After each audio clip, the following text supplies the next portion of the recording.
స్వామియే శరణమయ్యప్ప. పంబా విళక్కు. ఈ వేడుకను పంబా విళక్కు అంటారు. ఇది శబరిమలలో ప్రతి సంవత్సరం మకర జ్యోతి సందర్భంగా పెద్దపాదం వనయాత్ర చేసి వచ్చిన స్వాములు వారు పంబా తీరును ఏర్పాటు చేసుకున్న విరులలో బస చేస్తారు. ఆ పంబా విళక్కుని అడవిలో దొరికి ఉదిరి బొంగులతో చేస్తారు.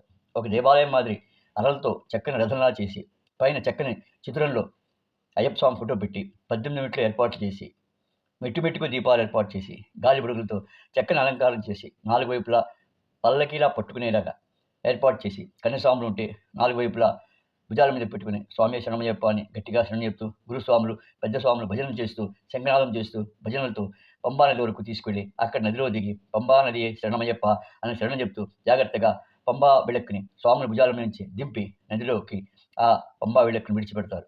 నదీ ప్రవాహంలో స్వామి పంబా విళక్కు వెళ్తూ ఉంటే స్వాములు పరవశంతో స్వామి శరణమయ్యప్ప అని శరణఘోష చేస్తూ కంటికి కనిపించేంత వరకు చూస్తూ శరణం చెప్తూ తిరిగి వారి వీళ్ళకు చేరుకుంటారు.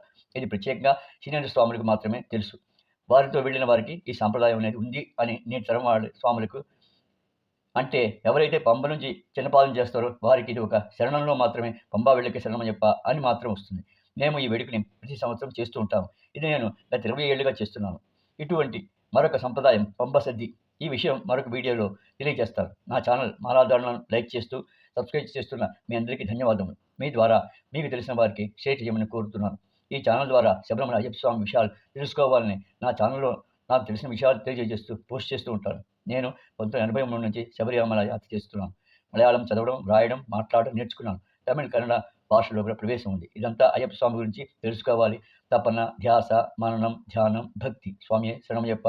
అదే శ్వాస, అదే తారకంతో. స్వామి